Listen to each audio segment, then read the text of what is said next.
प्रिय ईश्वर के लोगों, आप में से कितने लोग जो अभी मुझे देख रहे हैं प्रभु में आनंद मना रहे हैं जब आपको सताया जाता है? मैं आपसे आग्रह करता हूँ कि जब आपको यीशु के लिए सताया जाए तो आनंद मनाएं। आइए हम मत्ती के सुसमाचार के 5वें अध्याय के 11वें पद की ओर मुड़ें। धन्य हैं तुम जब लोग मेरे कारण तुम्हें गालियां दें, सताएं और तुम्हारे खिलाफ हर तरह की झूठी बुरी बातें कहें। मत्ती 5:11। यह पद पिछले पद से मिलता जुलता है जिसमें कहा गया है, धन्य हैं वे जो धार्मिकता के लिए सताए गए हैं। लेकिन यीशु यहाँ एक महत्वपूर्ण अंतर बताते हैं।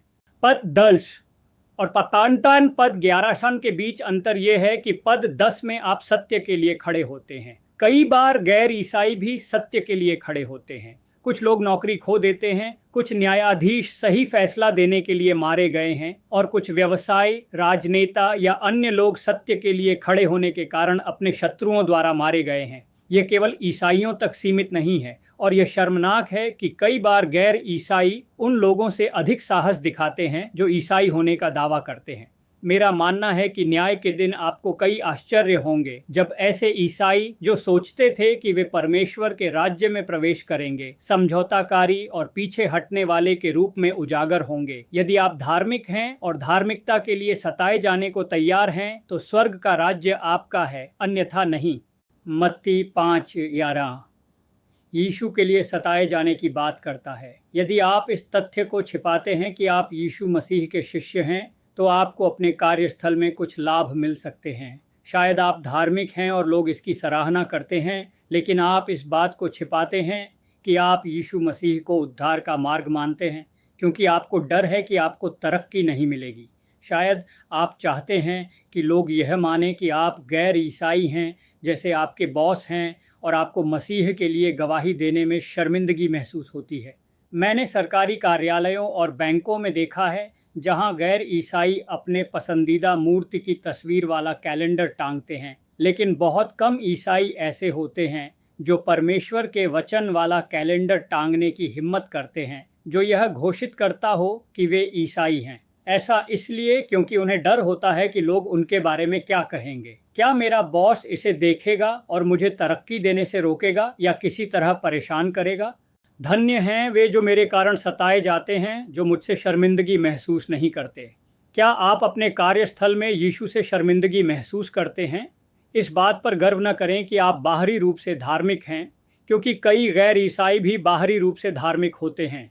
इससे एक कदम आगे बढ़ें। घोषणा करें, मैं भी एक ईसाई हूँ, मैं यीशु मसीह का शिष्य हूँ।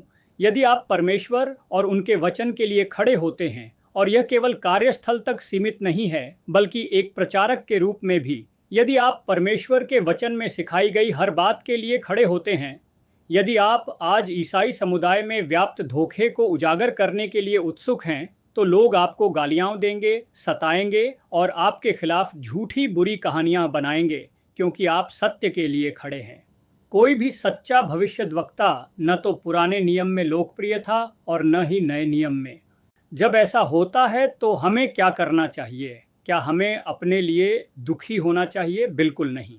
ये कहता है, आनंद करो और मग्न हो, क्योंकि स्वर्ग में तुम्हारा प्रतिफल बड़ा है। मत्ती 5:12। आपको पृथ्वी पर प्रतिफल नहीं मिलेगा, शायद आपको सताया जाएगा और निकाल दिया जाएगा, लेकिन स्वर्ग में आपका प्रतिफल बड़ा है, क्योंकि ठीक इसी तरह उन्होंने उन सभी भविष्यद्वक्ताओं को सताया जो आपसे पहले थे। यदि आप पुराने नियम के भविष्यद्वक्ताओं को देखें तो आप देखेंगे कि परमेश्वर के सच्चे भविष्यद्वक्ता सताए गए थे। हालांकि उनके द्वारा सामना किए गए सतावों का हमेशा उल्लेख नहीं किया गया है।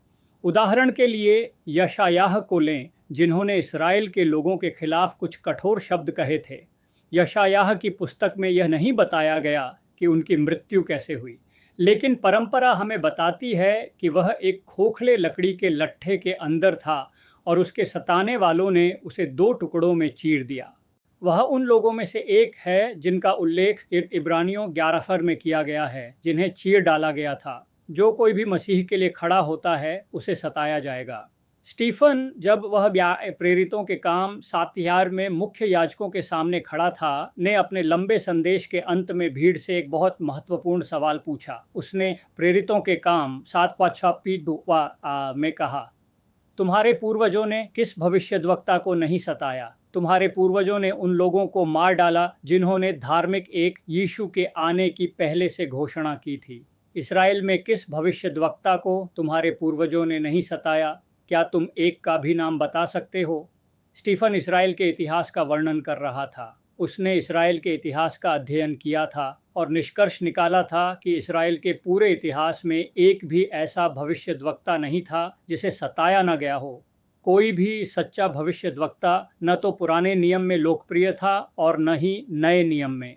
पादरी लोकप्रिय हो सकते हैं, सुसमाचार प्रचारक लोकप्रिय हो सकते हैं और यहाँ तक कि प्रेरित भी कभी कभी लोकप्रिय हो सकते हैं। शिक्षक बहुत लोकप्रिय हो सकते हैं, लेकिन एक भविष्यद्वक्ता लगभग कभी लोकप्रिय नहीं होता, क्योंकि वह चर्च या लोगों में कमियों को उजागर करने और उनका निदान करने आता है। वह चर्च में वह बातें कहने आता है जो उन्हें सुनने की जरूरत होती है, न कि जो वे सुनना पसंद करते हैं। वह उन्हें परमेश्वर के वचन के उन क्षेत्रों को दिखाएगा जिन्हें वे नजरअंदाज कर रहे हैं। वह उनके जीवन के उन क्षेत्रों को दिखाएगा जहां वे परमेश्वर के मानकों से कम पड़ रहे हैं, और फिर उसे सताया जाएगा। यह आज भी होता है। यही है यीशु के लिए खड़े होने का अर्थ, मेरे और मेरे वचन के कारण।